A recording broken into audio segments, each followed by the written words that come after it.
Hello student, how are you? कैसे हैं आप लोग? उम्मीद करते हैं अच्छे होंगे भाई। और स्वागत है आप लोगों का ऑनलाइन डीएवी ऑनलाइन क्लासेस में। देखेंगे कि कई दिन बाद आज वीडियो बन रहा है और उधर तबीयत भी ख़राब थी और आज व्यस्तता भी ज़्यादा थी, इसके लिए थोड़ा सा दिक्कत थी। लेकिन आपको कंटिन्यू क्लास मिलेगा अब जल्दी से ही। देखेंगे हम लोग पढ़ रहे थे किसके बारे में, याद होगा कि पादप संप्रोटिस्टा। हमने बताया था बेटा कि जो पादप संप्रोटिस्टा हैं उनको 3 भागों में बांटा गया था। शायद याद हो आप लोगों को कि जो पादप संप्रोटिस्टा हैं उनको 3 भागों में बांट दिया गया। एक का नाम डायनोफ्लैजिलेट्स, दूसरे का नाम क्राइसोफाइट्स और तीसरे का नाम यूग्लेनाइड। तो यूग्लेनाइड हमने 2 कवर कर लिया था और तीसरे के बारे में आज हम लोग पढ़ेंगे। तो क्या पढ़ना है? यूग्लेनाइड। आप ध्यान सुने, यूग्लेनाइड। तो यूग्लेनाइड की लगभग 800 जातियां ज्ञात हैं। याद रखेंगे बेटा, कितनी जातियां? 800 जातियां ज्ञात हैं यूग्लेनाइड की। और ये कहाँ पाए जाते हैं? तो स्वच्छ जल में, फ्रेश वाटर में पाए जाने वाले प्रोटिस्टा हैं। यूग्लेनाइड कहाँ पर पाए जाएंगे? तो फ्रेश वाटर में पाए जाएंगे। और ध्यान सुने कि प्रोटिस्टा कितनी इनकी जातियां ज्ञात हैं? तो 800 ज्ञात जातियां हैं। आज तक इनकी जातियों की संख्या क्या है? 800 खोजी जा चुकी है। याद रखें बेटा कि कुछ जो जंतु वैज्ञानिक हैं वो इसे किस में रखते हैं? फाइलम प्रोटोजोआ के अंतर्गत। फाइलम प्रोटोजोआ आगे आएगा बेटा, हमने बताया था। फाइलम प्रोटोजोआ क्या है? तो जंतु संप्रोटिस्टा जो है उन्हीं को हम फाइलम प्रोटोजोआ कहेंगे। तो जो जंतु वैज्ञानिक हैं इसे कहाँ रखते हैं? प्रोटोजोआ के अंतर्गत रखते हैं। ये कैसे जीव हैं? तो एक कोश की। आप लोग देख पा रहे होंगे कैसे जीव हैं। तो एक कोश के यूनिसेलुलर को हैं। और क्या बताएंगे कि इनके शरीर पर कोशिका भित्ति नहीं पाई जाएगी। कोशिका भित्ति नहीं पाई जाएगी। फिर क्या होगा? तो इनके शरीर पर एक लचीली और दृढ़, लचीली, मजबूत और महीन पेलिकल का आवरण पाया जाएगा। याद रखेंगे क्या पाया जाता है? तो पेलिकल का आवरण पाया जाता है। सबसे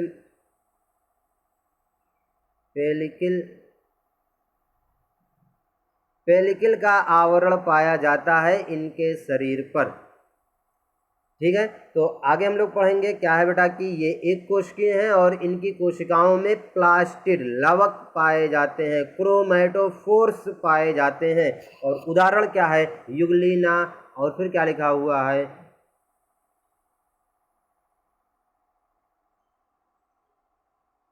उदाहरण आप लोग देख पा रहे होंगे, यूग्लिना और यूट्रेप्सिया। यूट्रेप्सिया आप लोग देख पा रहे होंगे।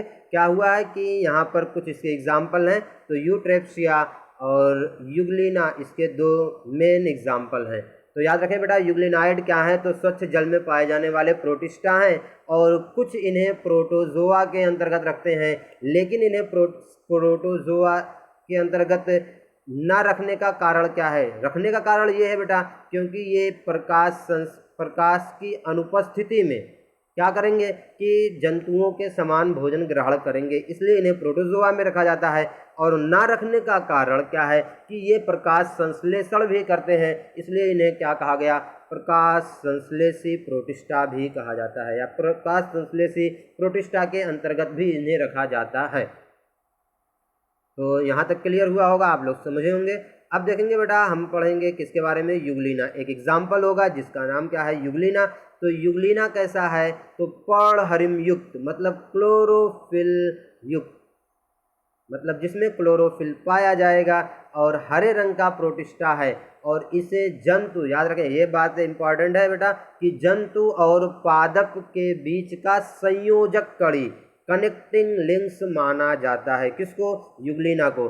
क्यों कनेक्टिंग लिंक्स माना जाता है? क्योंकि इसमें जंतुओं और पौधों दोनों प्रकार का क्या है बेटा?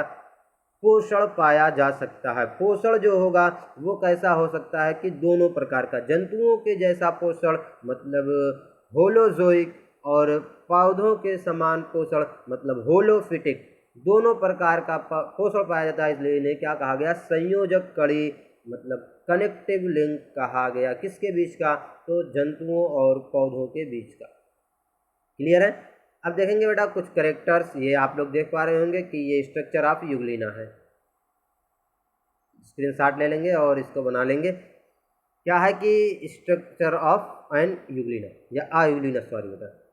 देखेंगे अब कुछ कैरेक्टर्स हम लोग पढ़ेंगे। यूग्लिना क्या है कि हरे रंग का, अभी आपने देखा यूग्लिना कैसा दिख रहा था, तो हरे रंग का। और कैसा है बेटा? तो आप लोग देख पा रहे होंगे ये यूग्लिना जो है वो हरे रंग का है, तर्क रूपी है। औसतन हम बोले तो लगभग 0.13 mm लंबा होता है। 0.13 मिलीमीटर लंबा इसका शरीर होता है। और आगे बताएं कि एक कोशिकी है, पूरा शरीर एक कोशिका से बना है। इसमें कोशिकाओं की संख्या ज़्यादा नहीं, क्या है कि एक कोशिका से बना हुआ है। और शरीर का अग्रभाग आप लोग देख पा रहे होंगे, अग्रभाग क्या है? ये चौड़ा या कुंद है, ब्लंट बोलते हैं। और निचला भाग जो है या पिछला भाग जो है, पिछला छोर जो है वो क्या है? शार्प है। शार्प मतलब क्या होता है बेटा? नुकीला। तो अग्रभाग क्या है? कुंद है। और पश्च भाग क्या है? नुकीला या शार्प है। इस तरह से देखा आपने। और भी इसके बारे में हम लोग देखेंगे। क्या है कि यूग्लिना हरे रंग का, तर्करूपी, औसतन कितना है बेटा? 0.13 मिलीमीटर लंबा प्रोटिस्टा है। और इसका पिछला भाग या पिछला छोर नुकीला और अगला भाग क्या होता है? कुंद होता है। कुंद सा होता है, मतलब क्या? ब्लंट होता है। आगे देखेंगे बेटा तीसरे नंबर का है कि ये एक कोशिकीय और शरीर पर लचीली, महीन लचीली पेलिकल का आवरण पाया जाता है। कैसा आवरण होगा? तो पेलिकल का आवरण पाया जाएगा। शरीर के अग्रभाग पर, ध्यान सुने, शरीर के अग्रभाग पर क्या है? मुख पाया जाता है या कीपनुमा मुख होता है, जिसको हम कोशिका मुख बोलते हैं। क्या बोलते हैं? साइटोस्टोम बोलते हैं। और ये साइटोस्टोम किसमें खुलेगा? साइटोफेरिंग्स में खुलेगा। किस में खुलेगा? साइटोफेरिंग्स में खुलेगा। आप लोग देख पा रहे होंगे यहाँ पर ये मुख जैसा भाग क्या है? ये क्या कहलाता है? साइटोस्टोम। क्या कहलाता है ये भाग? साइटोस्टोम। साइटोस्टोम, साइटोस्टोम कहलाता है। अगला भाग जो मुख जैसा भाग है वो साइटोस्टोम। और ये भाग क्या है बेटा? साइटोफेरिंग्स कहलाती है। और साइटोफेरिंग्स का निचला भाग जो है वो रिजर्वायर, या साइटोफेरिंग्स किस में खुलती है? रिजर्वायर, मतलब आशय में खुलती है। थैलीनुमा रिजर्वायर में खुलती है। ध्यान सुने, आप लोग देख पा रहे होंगे क्या हुआ कि जो शरीर का अग्रभाग है वो कीपनुमा है, और जिसको हम क्या बोलते हैं? साइटोस्टोम बोलते हैं। और साइटोस्टोम किस में खुलता है? साइटोफेरिंग्स में खुलता है। फिर इसके बाद हम बताएंगे बेटा जो साइटोफेरिंग्स है वो किस में खुलती है? तो रिजर्वायर या आशय में खुलती है। और आशय कैसा है? तो थैलीनुमा, पॉकेट लाइक है, थैलीनुमा है या बैग।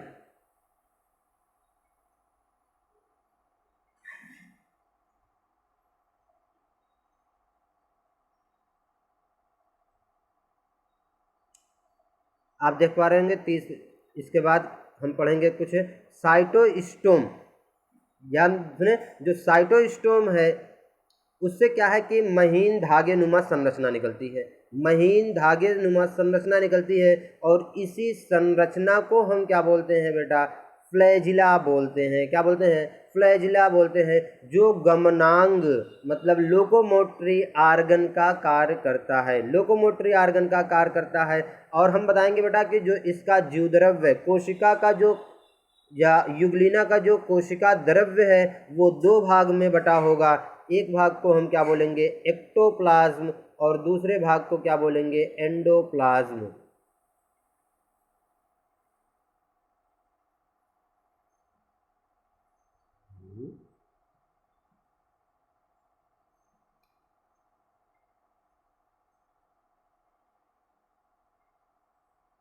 दो भाग में बटा होगा क्या? तो साइटोप्लाज्म। याद रखेंगे बेटा कि जो साइटोप्लाज्म है,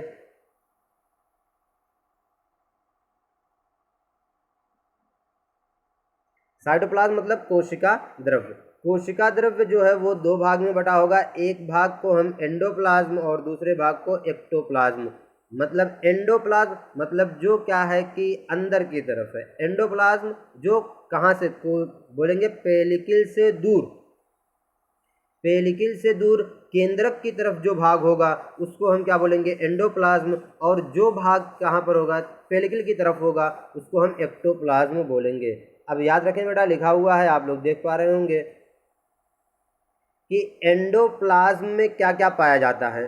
तो एंडोप्लाज्म में रिक्तिका, कैसी रिक्तिका, तो कॉन्ट्रैक्टाइल वैक्यूल, संकुचनशील या कुंचनशील, मतलब जिसमें क्या है कि कुंचन या जिसमें क्या है कि अनुशिथिलन और क्या होगा बेटा प्रसार दोनों की क्रिया हो जाएगी, पाई जाएगी। मतलब जो सिकुड़े कुंचनशील मतलब संकुचनशील रिक्तिका पाई जाएगी। इसके अलावा केंद्रक होगा और कई छोटे बड़े क्रोमैटोफोर या क्लोरोप्लास्ट होंगे, और इसके अलावा क्या पाया जाएगा उपमंड, पैरामाइलॉन और मंड पाए जाते हैं। कहाँ पर पाए जाएंगे, तो ये सब एंडोप्लाज्म में पाए जाएंगे। आगे हम बताएंगे बेटा, हरे पादपों की भांति, हरे पादपों की भांति ये होलोफिटिक होते हैं। मतलब जिस तरह से हरे पादप अपना भोजन बनाते हैं उसी तरह से ये अपना भोजन बनाएंगे, और सूर्य की अनुपस्थिति पर क्या करेंगे, अपना भोजन जंतुओं की भांति ग्रहण करेंगे।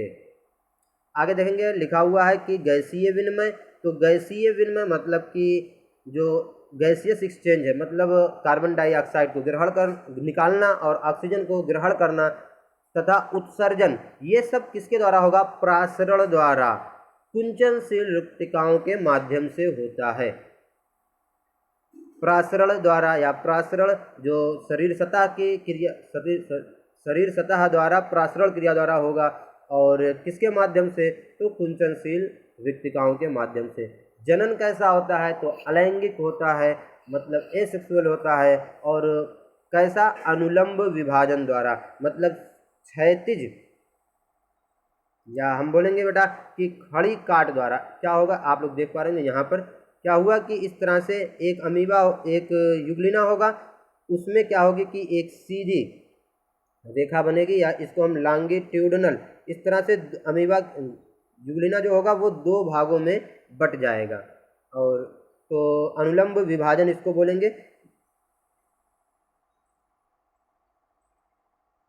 क्या होगा कि जब युग्लिना में लंबवत खांच बनेगी, सीधी खांच बनेगी, और एक युग्लिना दो बराबर युग्लिना में बढ़ जाएगा, तो इसे क्या क्या बोलेंगे, अनुलंब द्विविभाजन या अनुलंब या लॉन्गिट्यूडिनल फिजन बोलेंगे। क्लियर है, इस तरह से यहाँ पर क्लियर होता है।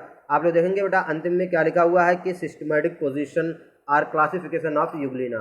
तो युग्लिना को किस तरह से क्लासिफाई किया गया, हमने शुरू में बताया कि किंगडम क्या है, आप लोग जानते हैं किंगडम कौन सा है, तो प्रोटिस्टा है। फाइलम हमने बताया किसको में रखा जाता है, प्रोटोजोआ के अंतर्गत। किसके अंतर्गत, प्रोटोजोआ के अंतर्गत। फिर इसके बाद क्या है, क्लास मैस्टिगोफोरा, आर्डर युग्लिनाइडा, और फिर क्या है इसकी जीनस क्या है, तो युग्लिना, और स्पीसीज जिसके बारे में हम लोग चर्चा की है वो विरिडिस। तो युग्लिना विरिडिस के बारे में हमने देखा। अंतिम में हम लोग क्या देखेंगे बेटा कि इसका एक फोटो है जिसको आप लोग बना लेंगे। ये युग्लिना विरिडिस का एक फोटो है, आप लोग यहाँ पर देख लें, फिर से हम यहाँ पर दिखा दें। फिर संरचना आप याद, ये संरचना आप लोग देख पा रहे होंगे, ये संरचना क्या कहलाती है, तो साइटोफेरेंक्स कहलाती है, और ये अंतिम भाग जो है ये रिजर्वायर कहलाएगा। क्लियर है, तो आप लोग इसका फोटो बना लेंगे।